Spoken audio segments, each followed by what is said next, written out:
Hello, I'm Joe and welcome to Access A-List.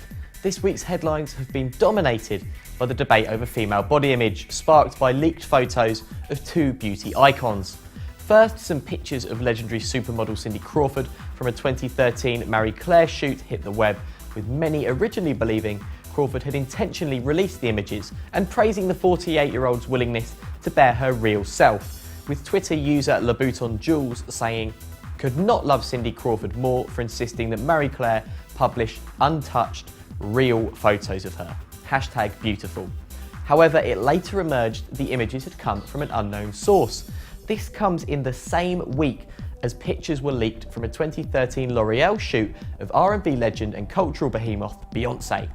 Over 200 photos emerged and were posted to fan site The Beyoncé World, but they were quickly withdrawn after a series of negative comments and a cruel social media reaction, causing Beyoncé's fans to retaliate in turn.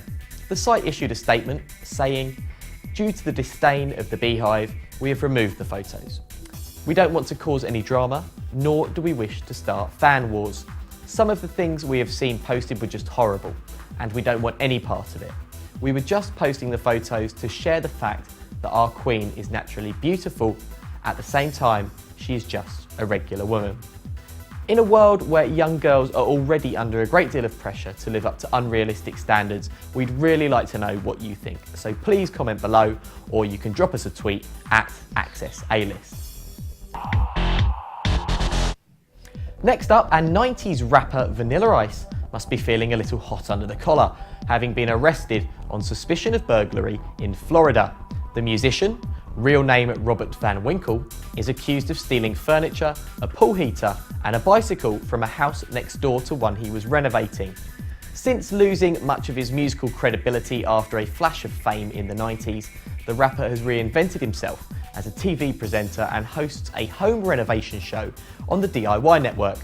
Van Winkle has claimed that the whole thing is just a misunderstanding, but we will bring you more on this hard-hitting story as it develops.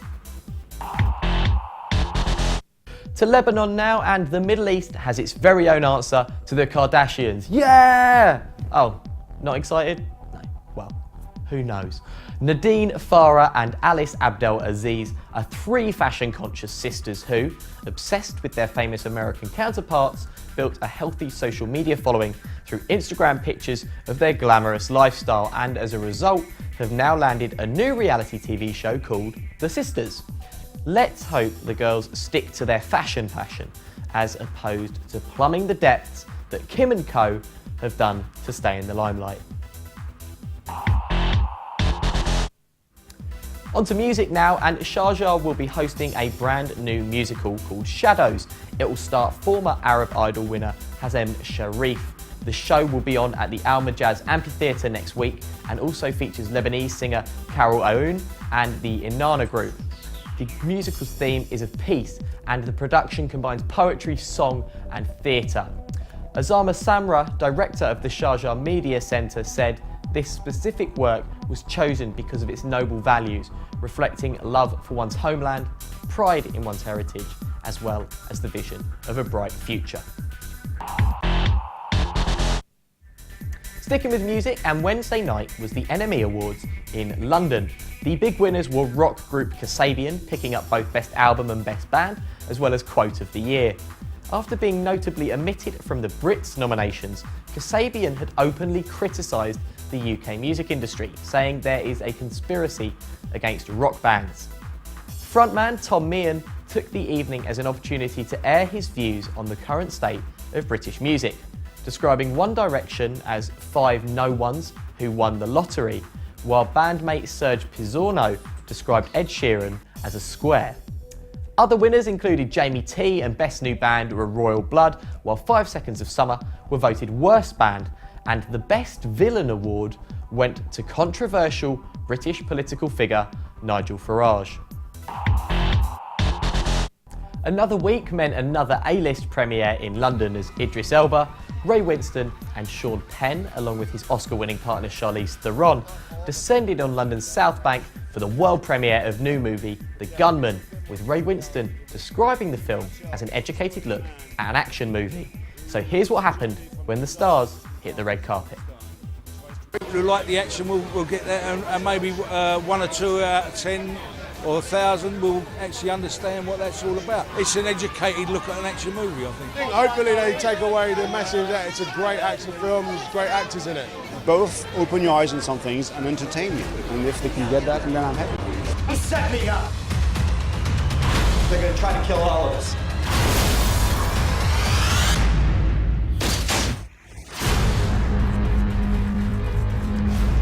The Gunman is in UK cinemas Friday 20th of March and is the story of a former Special Forces soldier suffering from post-traumatic stress disorder who tries to reconnect with his longtime love, but first must go on the run across Europe in order to clear his name.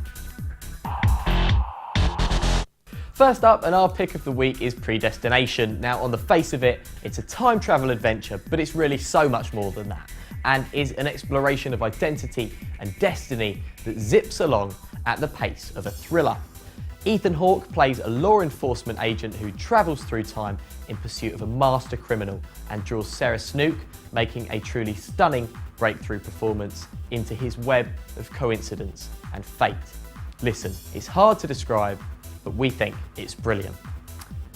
Next up, Cake stars Jennifer Aniston as you've never seen her before, in a truly harrowing performance. It is the story of Claire, played by Aniston, who, after having visions of a member of her support group who killed herself, seeks out the woman's widower while dealing with her own personal tragedy.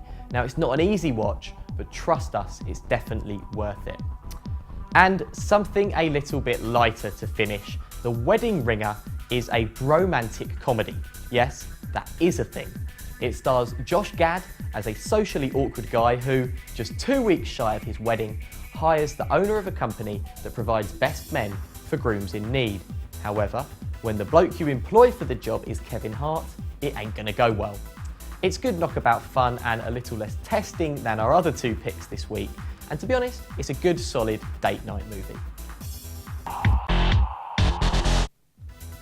That's it from this week's Access A-List, and for more of the latest entertainment news from all across the globe, make sure you check out levant.tv and follow us on Twitter at Access A-List.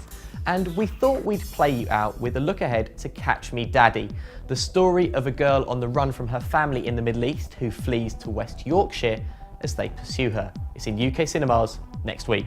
I'm Joe, thanks for watching. I've seen your face in every place that I'll be going.